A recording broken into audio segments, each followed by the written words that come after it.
hired to be slivers of myself. Everything just feels personal, and you feel naked and completely vulnerable and humiliated. Only for Tyler Perry to admit he did start a rumor that I was difficult to work with. Now, actor and filmmaker Tyler Perry sued for $260 million over harassment allegations. The complaint filed in Los Angeles accuses Perry of creating a, quote, coercive, sexually exploitative dynamic with actor Derek Dixon. Creating a, quote, coercive, sexually exploitative dynamic with actor Derek Dixon. Honey, let's talk about Gabrielle Union, the woman who's always been classy, quiet, and never the one to stir the pot. But baby B, when she dipped from one of the biggest studios in Black Hollywood 13 years ago and said nothing that silence it screamed now after all those years of keeping it cute and classy.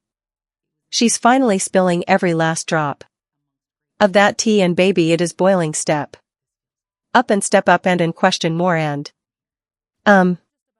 it was in the questioning amongst greatness that I was like, this feels great. I feel like I did something here. This wasn't just about getting lolled on a check.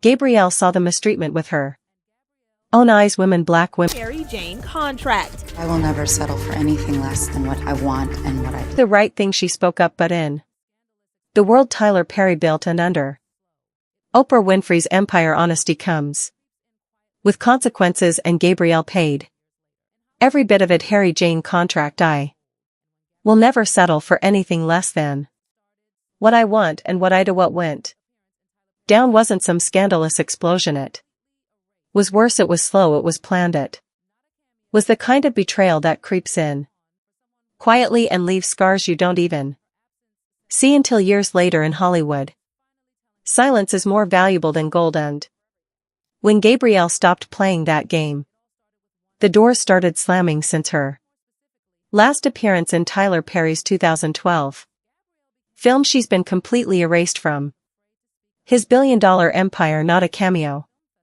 not a whisper, just gone for someone once invited into the inner circle. Her absence said it all, and now she's finally telling us what went down. Stand up for nothing, you'll fall for everything. Like many stories in Tinsel Town, it all started with one thing: money. Or more specifically, how little she was getting compared to others. Gabrielle became the voice for every black actress afraid to speak up at the 2025 American Black Film Festival during a panel called Sisterhood and Savings. She didn't hold back. Your team will be like, that's a great number for you, she said, and then she hit us with the real for me. Compared to who? That was the spark.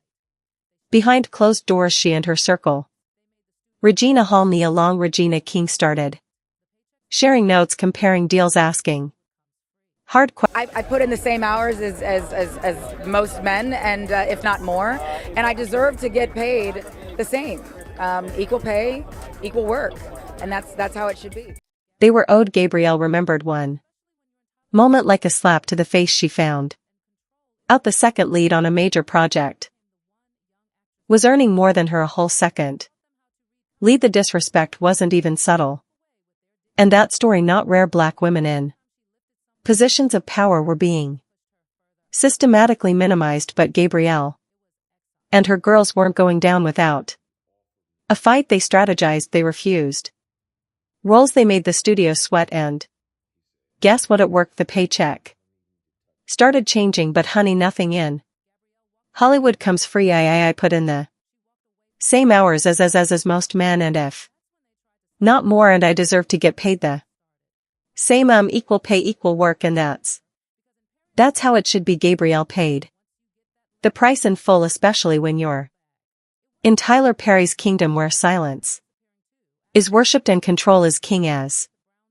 Gabrielle spoke louder, she became the one young actresses turned to for help.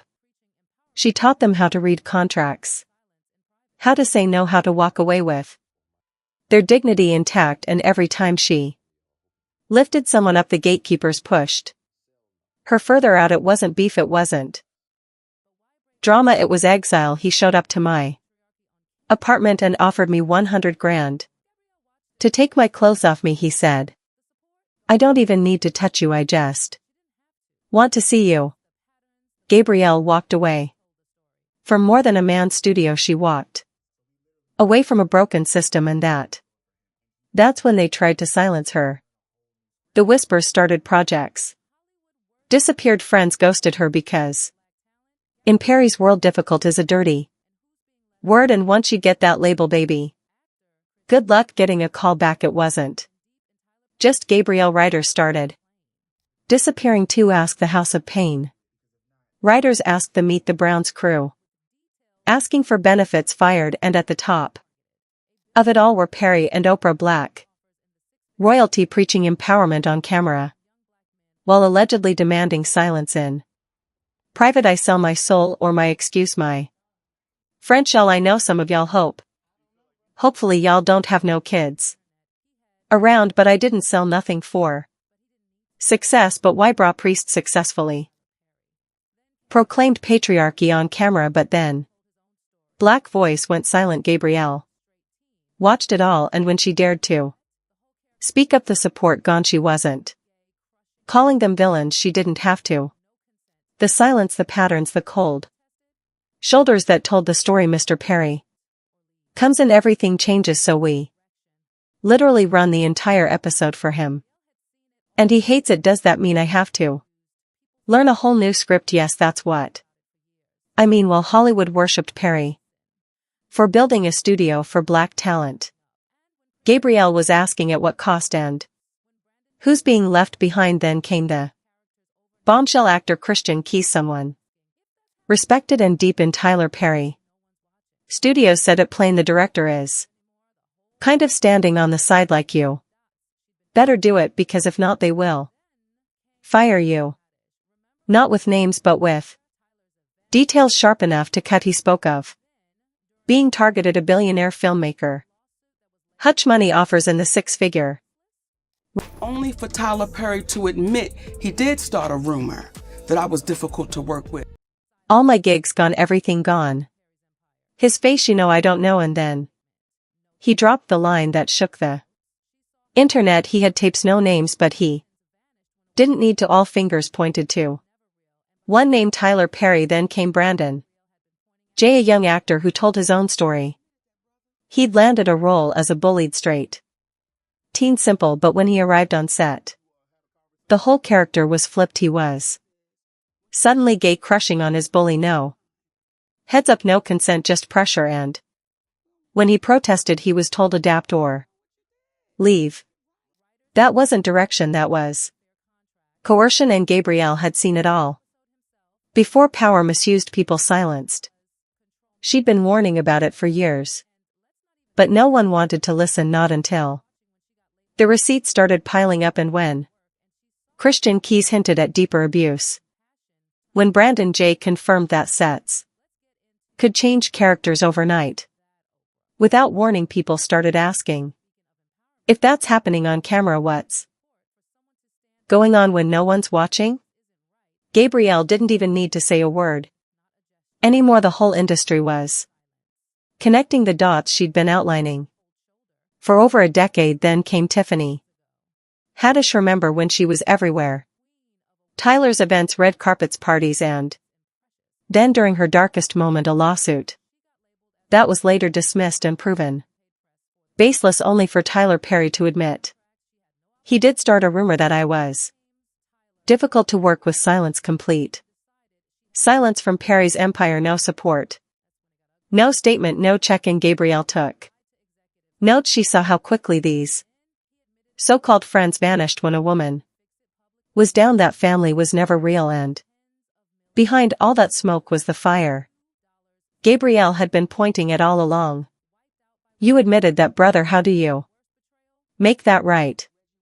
You got, I'm sure you got lawyers, have you had a conversation? Well, what happens is when you take somebody at their word, time, we don't need to go to no lawyers. Tyler, you know what you did? Just make it right. Writers being fired for asking for fair contracts. Perry declaring he'd write every episode Himself, not because he was a genius but because control meant no one else got credit or pay. And let's not even talk about a Monique Gabrielle was watching when she got labeled difficult for saying pay me for my work. And she saw Oprah, the woman who built her brand on compassion, turn cold. We're not even halfway done yet. Let's get into Oprah. Yes, that Oprah Gabrielle once looked up to her, saw her as a beacon of empowerment. But when Gabrielle started searching for support, for someone to stand beside her and say this isn't right, Oprah was nowhere in sight. Not a word, not a gesture, just calculated silence. Gabrielle wasn't alone in feeling that cold shoulder, and Monique had already sounded the alarm years ago. Back in 2009, she was the queen of awards season after her haunting performance in Precious, but instead of applause behind the scenes, she got labeled as difficult because she refused to do unpaid press for the film. Let that sink in. She wasn't under contract, she had no obligation, and yet the big names Tyler, Oprah, and Lee Daniels allegedly decided she had to be punished for not playing their game. That's when it got ugly, Monique says. Tyler Perry straight up lied to executives, told them she was a problem, and then he admitted it was a lie in private. But did he fix it publicly? Not a chance, and the cost tens of millions. And Monique was once making $2 a year, all gone, wiped out by whispers and blackballing. But the worst betrayal, Reggie Wells said, Monique, I was there that day, he said, and when y'all got off the phone, I looked at her and said, why don't you just pay this woman the money? She deserves it. And she looked at him and said, I won't be paying her nothing. And he said, that's not right, and you know it's not right. Oprah inviting Monique's estranged family onto her show after Monique had confided in her privately about their pain and trauma. That was the moment. And Monique said she knew Oprah wasn't who she pretended to be, and that weak group panel apology, if I've done anything wrong, I apologize, that wasn't healing, it was dodging responsibility.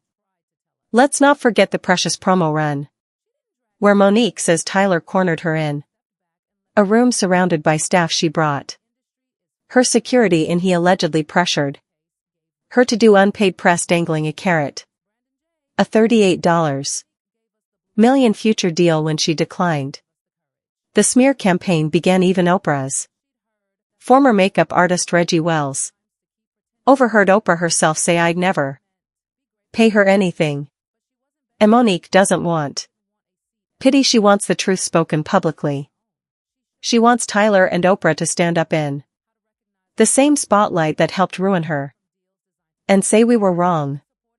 But they haven't. They're still quiet. Actor and filmmaker Tyler Perry sued for $260 million over harassment allegations. The complaint filed in Los Angeles accuses Perry of creating a, quote, coercive, exploitative dynamic with actor Derek Dixon. Then came the explosion no one could ignore. In June 2025, actor Derek Dixon sued Tyler Perry and his studio for a jaw-dropping $260 million. The allegations harassment, coercion, SA in